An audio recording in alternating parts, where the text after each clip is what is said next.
여호와께서 모세에게 이르시되 너는 어찌하여 내게 부르짖느냐. 이스라엘 자손에게 명령하여 앞으로 나아가게 하고 지팡이를 들고 손을 바다 위로 내밀어 그것이 갈라지게 하라.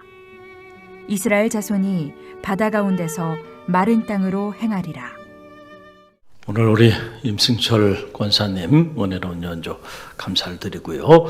오늘은 옆에 있는 성도들 바라보면서 말씀 나누기 전에 이렇게 인사했으면 좋겠어요. 오늘도 홍해는 갈라집니다. 우리 옆 사람 바라보면서 오늘도 홍해는 갈라집니다.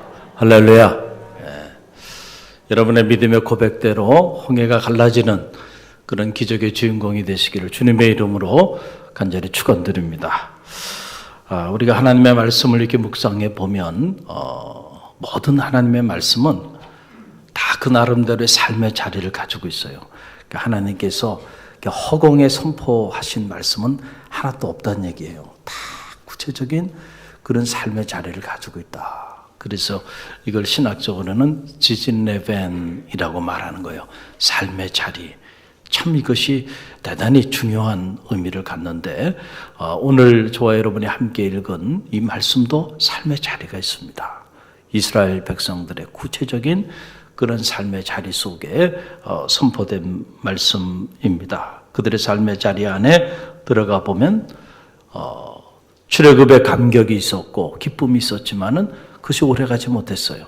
그리고 출애굽 이후에 이스라엘 특별히 출애굽 공동체에 최대의 위기를 맞이하게 됩니다. 뒤에는 애국 군대가 쫓아오고 있고 앞에는 홍해가 가로막힌 이런 상황이에요. 그러니까 앞으로 갈 수도 없고 뒤로 후퇴할 수도 없고 진퇴양난의 한계 상황 속에 그들이 지금 봉착해 있는 거예요. 정말 출구가 보이지 않는 이런 너무나도 절망스럽고 절박한 이런 위기 상황 속에 오늘 이스라엘 백성들이 자리하고 있었다는 거예요. 그런 삶의 자리 속에 그들에게 구체적으로 하나님께서 말씀을 통하여 그들을 위로하시고 격려하시고 또 그들에게 살 길을 선포해 준 놀라운 말씀이 오늘 본문의 말씀이에요.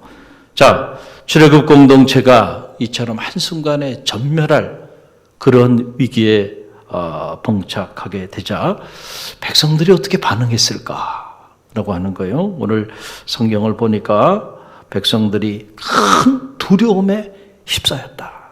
뭐에 휩싸였다고요? 큰 두려움에. 그렇습니다. 우리는 언제나 예기치 않은 인생의 난간에 봉착하게 되면 가장 먼저 우리 내면에 무엇이 찾아오냐면 두려움이 찾아오는 거예요. 큰 두려움이었다. 오늘 보니까. 그래서 오늘 출애굽기 14장 10절 말씀 보게 되면 그 기록이 나와요. 우리 출애굽기 14장 10절 저와 여러분이 함께 읽어봅니다. 바로가 가까이 올 때에 이스라엘 자손이 눈을 들어 본즉 애굽 사람들이 자기들 뒤에 이른지라 이스라엘 자손이 심히 두려워하여 여호와께 부르짖고. 자, 심히 어떻게 했다는 거예요? 두려워했다는 거예요. 뒤에는 막 애국 군대가 쫓아오는데 앞에는 홍해 바다가 가로막고 있고 말이죠. 도망갈 곳이 없어요. 출구가 보이지 않는 거예요. 이제 꼼짝없이 다 죽게 생긴 이런 위기 상황에 그들이 놓이게 되었고 그 위기 상황 속에서 그들의 내면에 감당하기 어려운 죽음에 대한 두려움이 그들의 내면 안에 찾아오게 되었다라고 하는 그런 사실입니다. 여러분, 우리가 인생을 살다 보면 경험하듯이 우리 마음에 수없이 많은 감정들이 있죠. 그 감정들 중에 이 두려움이라는 감정, 이 감정을 한 번도 느끼지 않고 살아본 사람이 있겠는가? 저는 없다고 생각합니다. 왜냐하면 우리는 다 유한한 존재이기 때문에 인생을 살다 보면 우리는 크고 작은 한계 상황 속에 봉착하게 돼요. 그게 경제적인 문제였던, 인간관계의 문제든, 사업의 문제든, 가정의 문제든, 자녀의 문제든, 그 어떤 문제든지 간에 그래서 그 한계 상황 속에서 출구가 보이지 않는 것 같아서 우리는 이런저런 모습으로 두려움을 느끼며 살아가요. 그래서 두려움이 없이 살아가는 사람이 있겠는가? 없다는 거죠. 흑인 인권 운동가인 만델라 넬슨이 종신형을 받고 무려 27년 동안 옥고를 치릅니다. 한번 생각해 보세요. 종신형을 받고 27년 동안 옥고를 치렀는데 그가 한 유명한 말, 그는 이런 말을 했어요. 용감한 사람은 두려움을 느끼지 않는 사람이 아니라 두려움을 극복하는 사람이다. 할렐루야. 우리 모두 다 두려움을 느끼고 살아가지만은 그러나 정말 용감한 사람은 그 두려움을 극복한다. 저는 믿음의 사람도 이와 같다고 생각합니다. 누가 용감한 사람이에요? 믿음의 사람이 용감한 거죠. 믿음의 사람도 두려움을 느낍니다. 그러나 그 두려움을 극복하며 나아갑니다. 여러분이 그 주인공이 되시기를 간절히 바랍니다. 그래서 오늘 말씀에 들여다보니까는 이스라엘 백성들 특별히 출애굽 공동체에 찾아온 이 두려움을 그들이 어떻게 극복해 나가는가, 이 모습을 우리가 들여다보는 거예요. 두려움이라고 하는 것을 우리가 잘 극복하고 승화하면 그것이 우리 인생을 유익하게 합니다. 우리의 삶이 한 단계 업그레이드 되는데 두려움이 동력이 되기도 해요. 그런데 이 두려움을 우리가 잘못 관리하고 이 두려움을 우리가 부정적으로 발산하게 되면 그 두려움 때문에 우리 인생이 비참하게 무너지게 된다라고 하는 그런 사실인데, 오늘 본문의 말씀을 보니까 이 출애굽 공동체들이 그들에게 찾아온 이 감당하기 어려운 두려움을 안타깝게도 그들은 부정적으로 발산하기 시작했다. 그래서 그 큰 두려움 가운데서 이스라엘 백성들이 하나님께 부르짖었다. 성서는 이렇게 기록하고 있는데, 이 자크라고 하는 말인데요.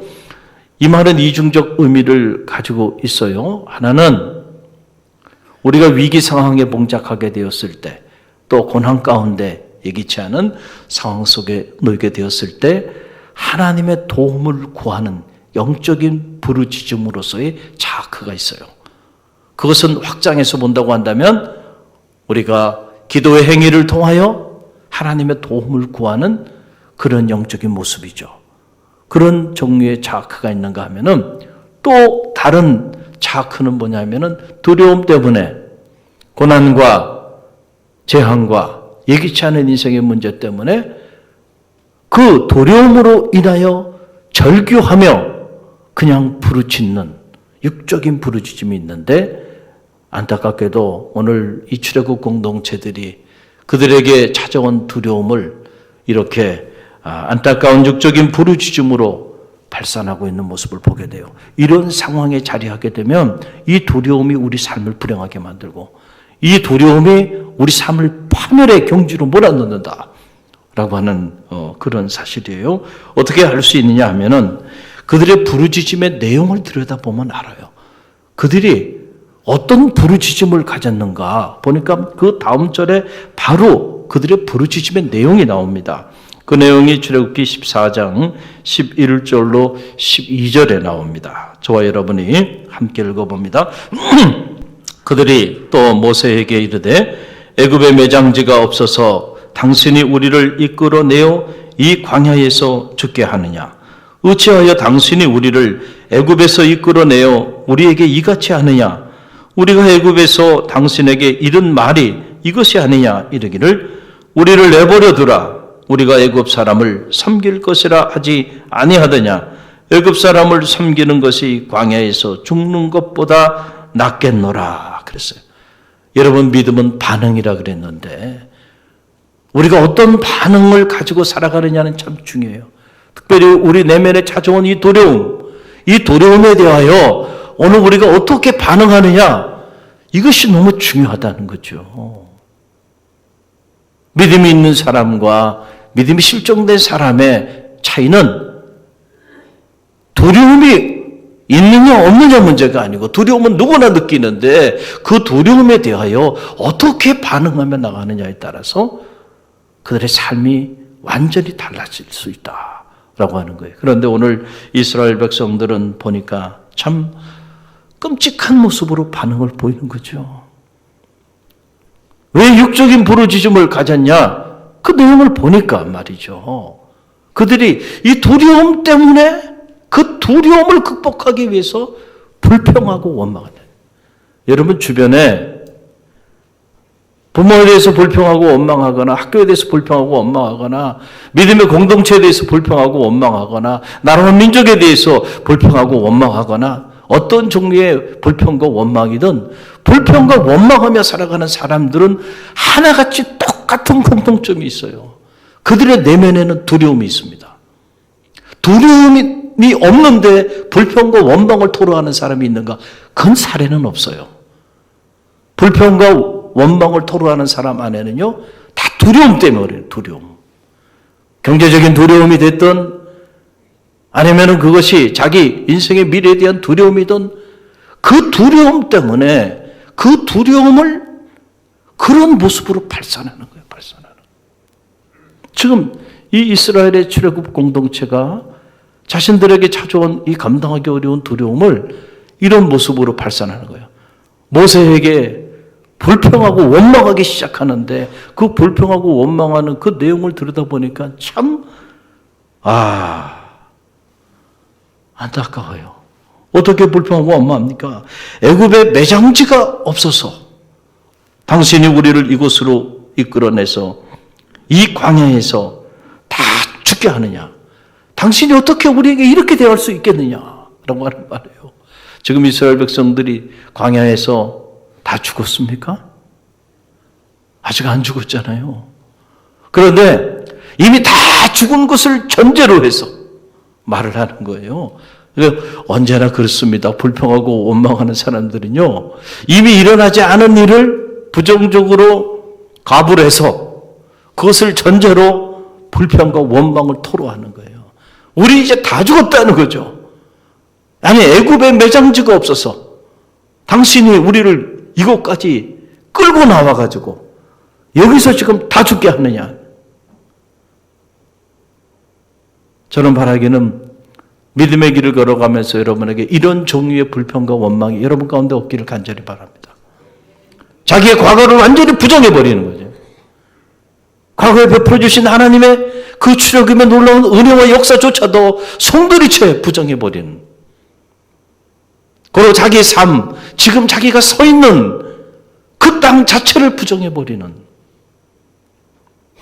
어떻게 이런 사람들에게 희망이 있을 수 있겠나? 그리고 그들이 불평하고 원망하는 내용을 보니까 뭐라고 얘기합니까? 우리가 당신에게 애굽에 있을 때 그냥 좀 가만히 두라고 얘기하지 않았냐?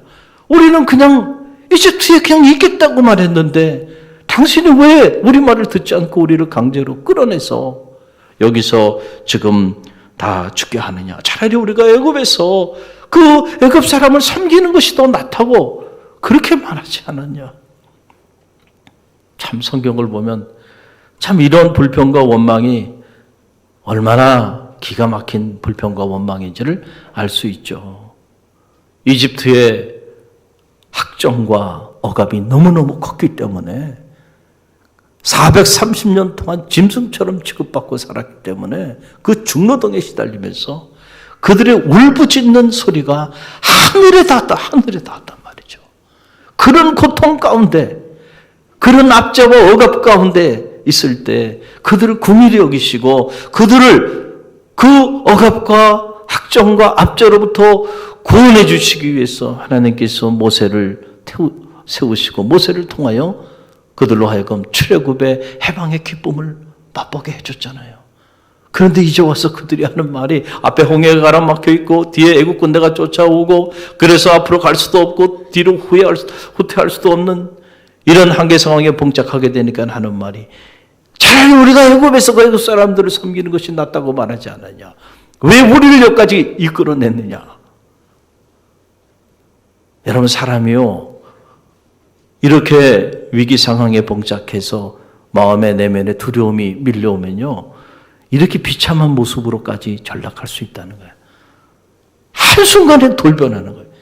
야, 사람이 무섭다라고 하는 게 이런 대목에서 우리가 볼 수 있는 그런 모습입니다.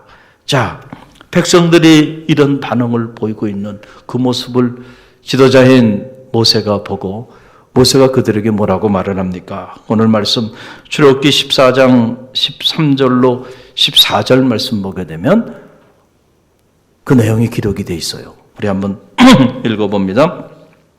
모세가 백성에게 이르되 너희는 두려워하지 말고 가만히 서서 여호와께서 오늘 너희를 위하여 행하시는 구원을 보라.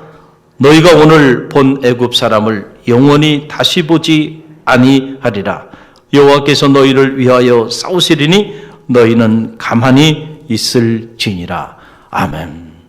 오늘 이 말씀 보게 되면 모세가 반복해서 한 말이 있어요. 그 말이 뭐냐면 너희는 어떻게 있으라는 거야? 가만히 있어라. 너희는 제발 좀 지금 난리치지 말고 다 죽었다고 불평하고 원망하면서 그렇게 부르짖으면서 그렇게 그냥 혼란하게 하지 말고 좀 가만히 좀 있어라. 하나님께서 너희를 위해서 싸우실 것이다. 그러니까 너희는 좀 제발 가만히 있어라.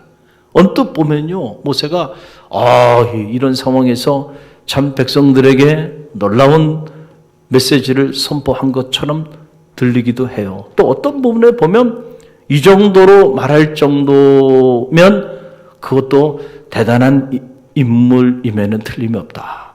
우리가 지도자의 입장에 있었다고 한다면 지금 이런 상황 속에서 온 백성들이 다 들고 일어났습니다. 모세를 쳐 죽일 기세예요, 지금. 그런데 이 정도 말할 수 있다고 한다면 모세도 평범한 인물은 아니죠. 대단한 인물이에요. 그런데 제가 최근에 새벽에 이 말씀을 다시 묵상하고 또 묵상하면서 큰 감동을 받고 새로운 깨달음을 받는 것은 백성들이 이렇게 밀려오는 두려움 속에서 자신들의 과거와 현재를 성두리째 부정하는 이런 불평과 원망을 토로하면서 그들의 두려움을 발산하고 있는 그때에 모세가 그들에게 한 말과 하나님이 모세를 통하여 이스라엘 백성들에게 선포한 말씀에 차이가 있음을 발견하게 됐어요. 여기 차이가 있구나. 그러니까 모세가 이스라엘 백성들에게 한 말은 가만히 있어라는 너희는 가만히 있어라. 이런 얘기고 하나님이 모세를 통하여 이스라엘 백성들에게 선포하라고 하신 말씀은 차이가 있어요. 여러분 그 내용을 들여다보면 자, 첫 번째 말씀은 하나님이 뭐라고 말씀하시냐면 15절 말씀인데요. 우리 함께 읽어봅니다. 여호와께서 모세에게 이르시되 너는 어찌하여 내게 부르짖느냐 이스라엘 자손에게 명령하여 앞으로 나아가게 하고 그랬어요. 하나님이 그 모세의 그런 모습을 보고 칭찬하면서 그래 너 대단하다.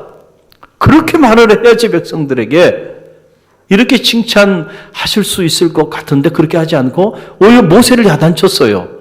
그렇죠? 그러면서 하시는 말씀이 너는 너 백성들에게 명하여 그들로 하여금 앞으로 나아가게 하라는 거예요. 어떻게 하라고요? 앞으로 나아가게 하라라고 하는 그런 말씀이에요. 어찌하여 너는 내게 부르짖느냐 라고 야단을 치시면서 앞으로 나아가게 하라. 여기서 모세가 부르짖었다라고 하는 말도 차크 같은 그런 어원을 가지고 있는데 영적인 부르짖음이 아니고 사실은 모세도 인간인지라 두려웠던 거예요.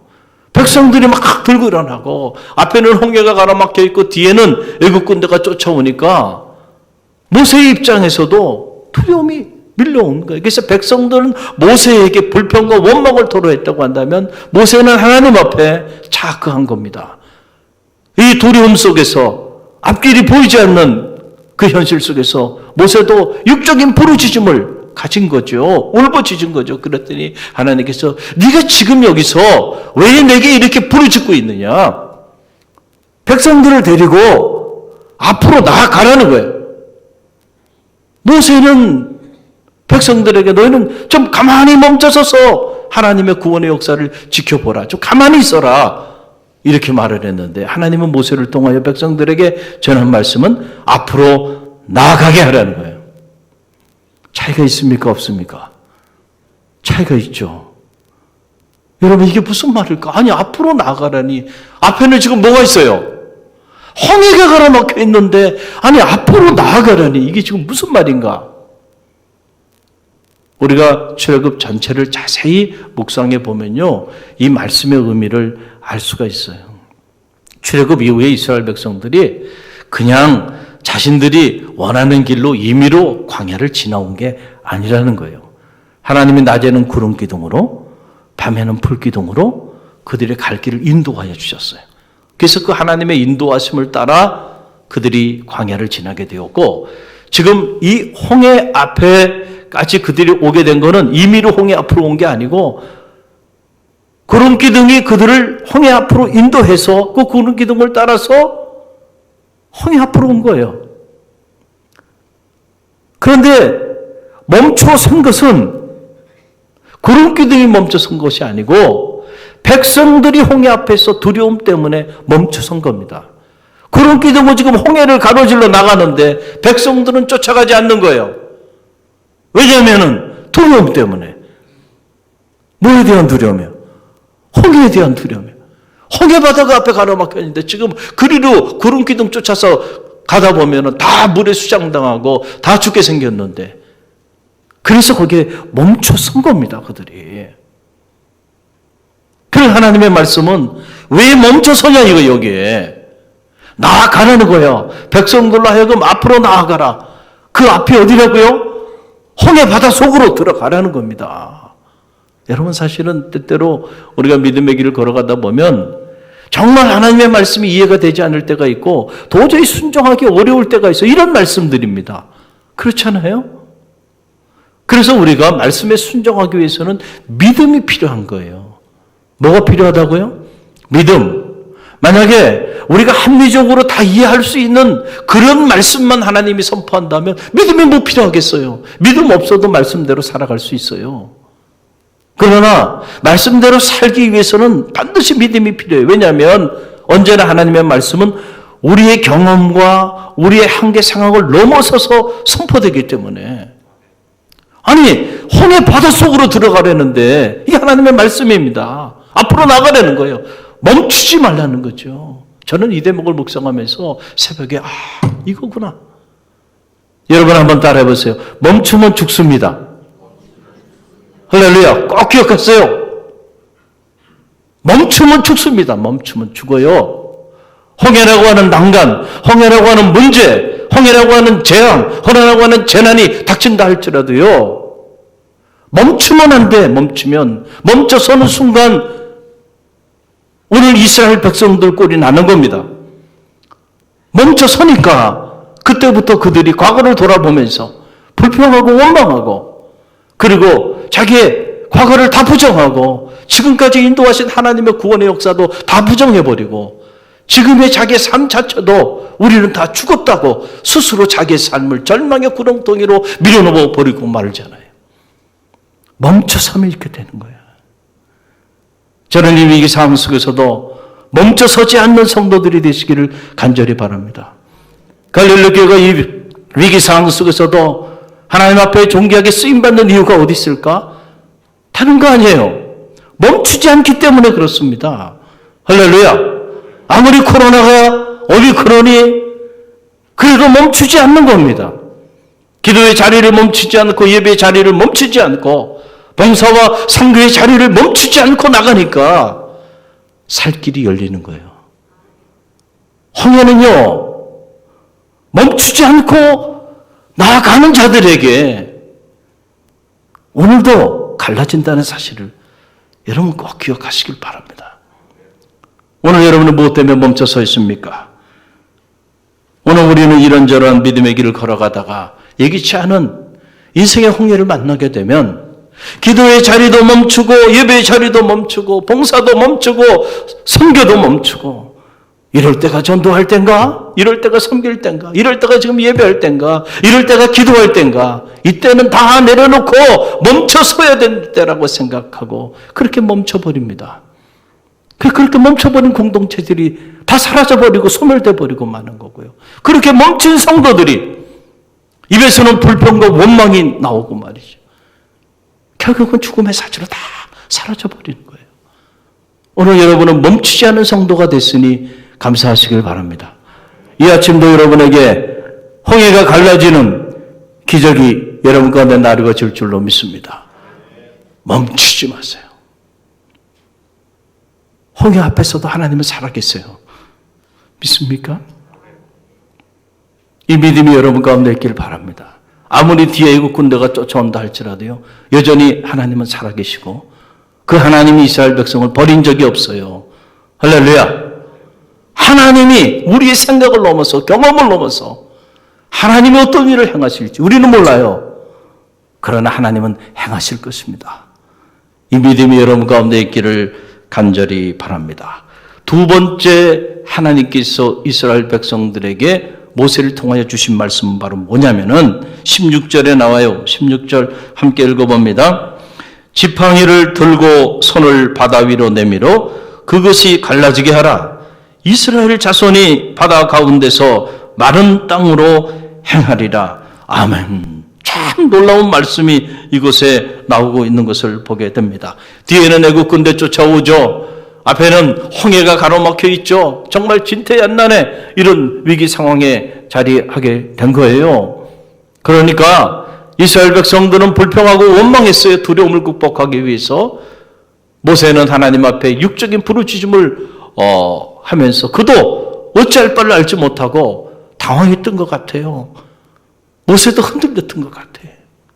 안 그랬으면 모세가 그냥 이스라엘 백성들 데리고 구름 기둥을 따라서 하나님이 인도하시니 가라 하시니 가자.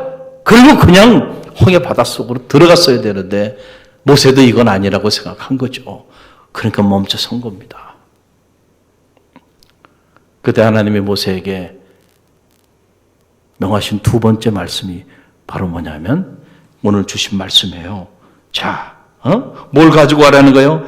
지팡이를 손에 들고 바다 위로 내밀어 그것을 갈라지게 하라.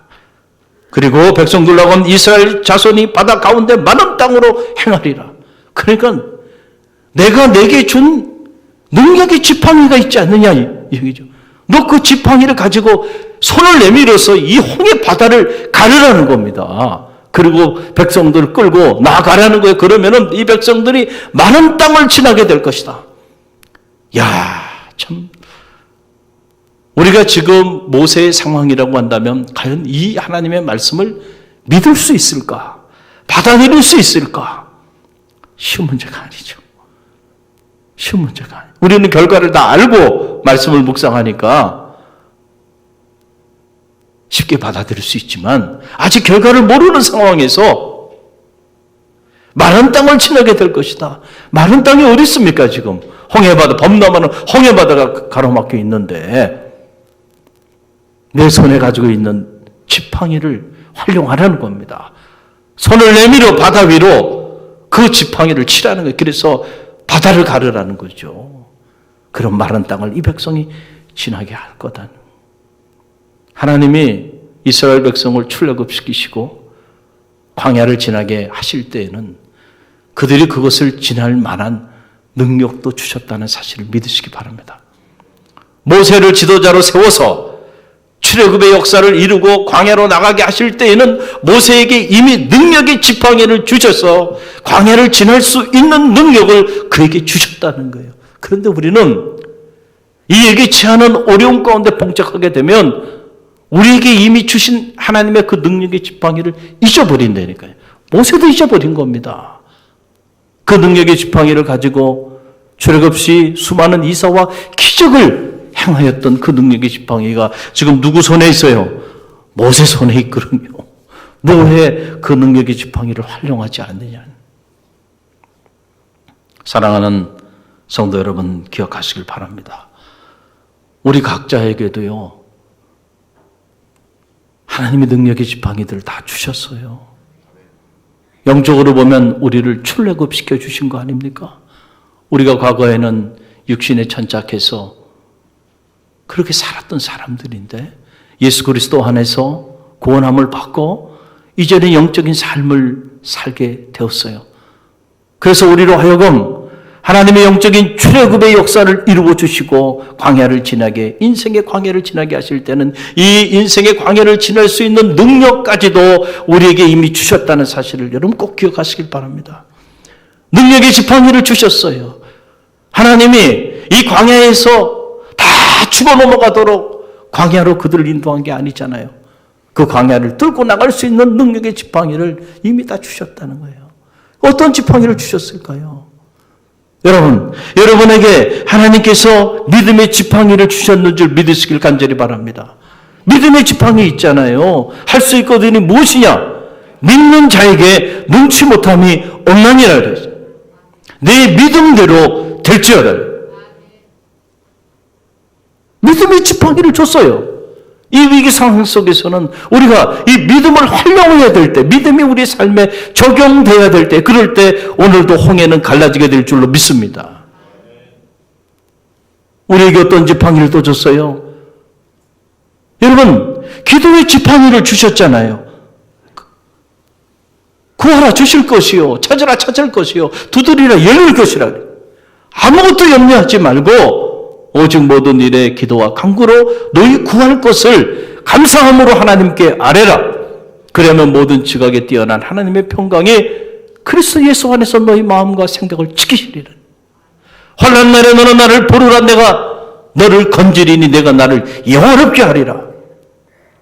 기도의 지팡이를 줬어요. 그런데 우리가 이 기도의 지팡이를 활용해야 되는 순간에 활용하지 않고 가만히 있으니 홍해가 갈라지겠냔 말이죠. 기도의 지팡이를 활용하는 성도들이 되시기를 간절히 바랍니다. 그럴 때 오늘도 여러분의 인생의 홍해는 갈라지게 될 줄로 믿습니다. 말씀의 지팡이를 주셨죠. 사람의 떡으로만 살 것이 아니요 하나님의 입으로 나오는 모든 말씀으로 살 것이니라 말씀하여 주셨어요. 하나님의 말씀은 살아있고 활력이 있어서 좌우에 날쌘 어떤 검보다 예리하여 혼과 영과 및 관절과 골수를 쪼개기까지 한다 그랬습니다.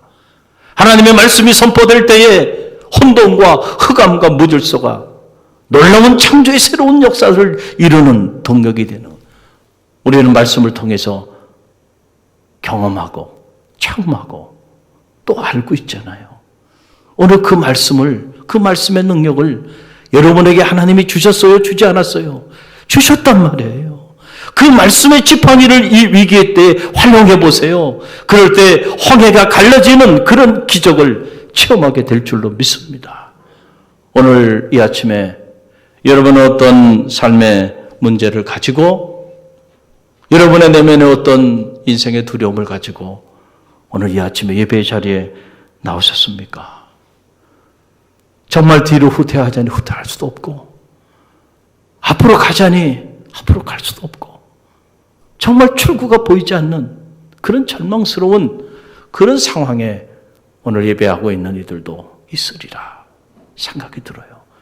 그러나 오늘 말씀을 꼭 기억하세요. 그 상황 속에서도 하나님은 여러분과 함께 하십니다.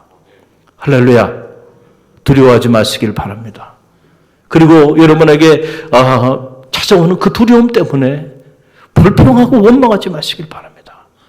오히려 그럼에도 불구하고 믿음을 가지고요, 하나님이 여러분에게 이미 주신 믿음의 지팡이, 기도의 지팡이, 능력의 지팡이를 활용하며 여러분의 인생의 문제 앞으로 담대히 멈춰서지 말고 나아가시길 바랍니다. 그럴 때에 여러분의 인생의 홍해는 갈라지게 될 줄로 믿습니다. 오늘 여러분이 그 믿음의 주인공들이 되시기를 주님의 이름으로 간절히 축원드립니다. 우리 함께 기도합니다. 사랑의 하나님 감사합니다. 오늘도 우리에게 귀한 생명의 말씀을 주시니 감사합니다. 앞을 봐도 뒤를 봐도 출구가 보이지 않는 그런 절망스러운 상황에 하나님 오늘 우리가 살아가고 있습니다. 오늘 주신 말씀을 가슴에 새기게 하시고 이 말씀이 우리의 머리로서가 아니라 하나님 우리의 가슴을 움직이고 우리의 삶을 움직이는 살아있는 말씀이 되게 하셔서 오늘 이 말씀으로 살 길을 찾는 주의 종들이 다 되게 허락하여 주옵소서. 예수님의 이름으로 감사하며 기도드렸사옵나이다. 아멘.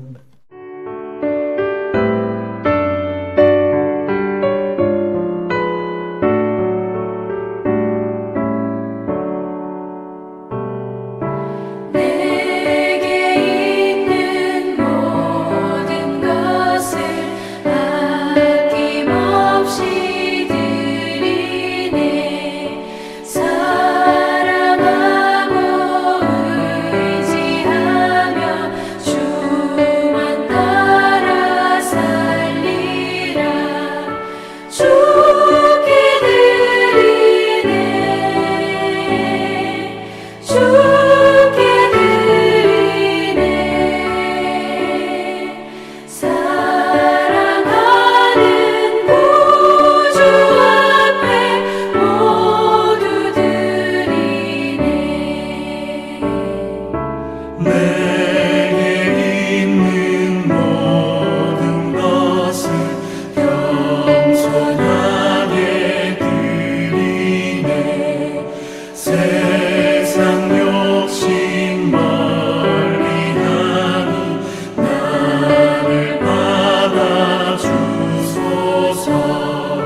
주께 드리네. 주께 드리네. 사랑하는 구주 앞에 모두 드리네.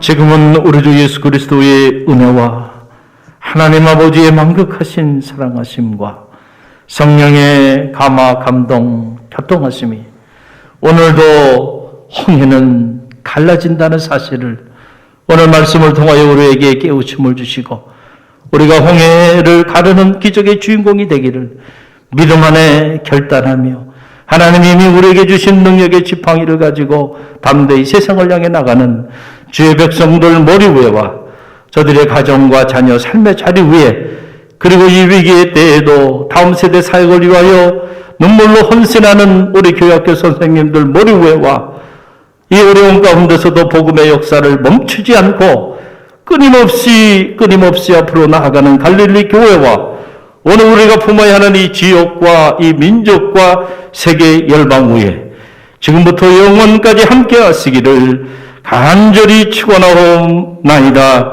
아멘.